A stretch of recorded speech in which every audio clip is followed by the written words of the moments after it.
Whose impact would be greater? Pipkins having a decent or average year, or Spiller stepping up and having a good year at RB2? This is actually a fascinating question. Both of those things I think we'd like to see happen.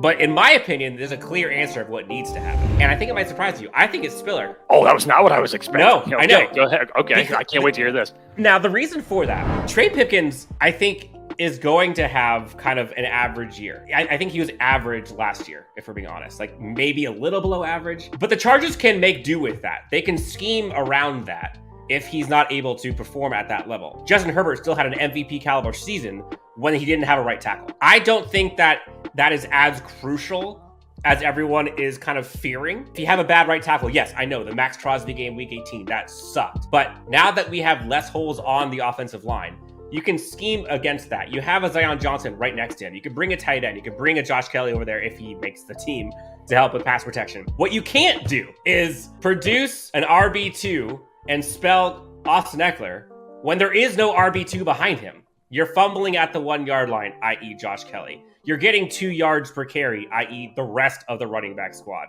You're hurt almost the entire season, i.e. the rest of the running back squad.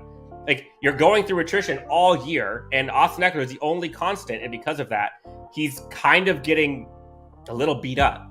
Now, the guy's pound for pound, probably the best, most physical running back in the NFL, but give the Chargers a second running back of the likes of Isaiah Spiller. If he can come in and produce at average to above average level, this Chargers offense completely transforms. I think an RB2 productive season means far more, in my opinion, than a above average right tackle. See, I'm going to go the opposite with that, Dan. And I say that just because I'm excited to see what Spiller is going to bring to this running back room. I've been on record multiple times saying that I think that Justin Herbert is not going to be as productive as he was last year, but not for the wrong reason, specifically because I think the Chargers are going to put more of an emphasis on the running game and trying to not have Justin Herbert play hero ball so much.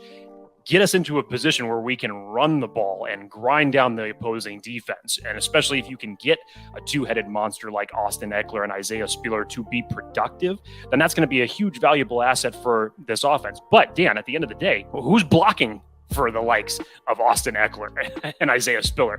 I mean, how many times could you remember last year of a productive run being had to the left side as opposed to the right side? And on top of that, from the right tackle perspective, it just controls so many aspects outside of the run game from Justin Herbert's protection. I mean, it really took a shot to the Chargers offensive line when Oday Aboushi went down last year. Because even when you had Brian Bulaga go out after the Washington, the right side of your line was still serviceable. But when he went down, it really just opened things up on that right side in a bad way. We saw Storm Norton get exposed so many times.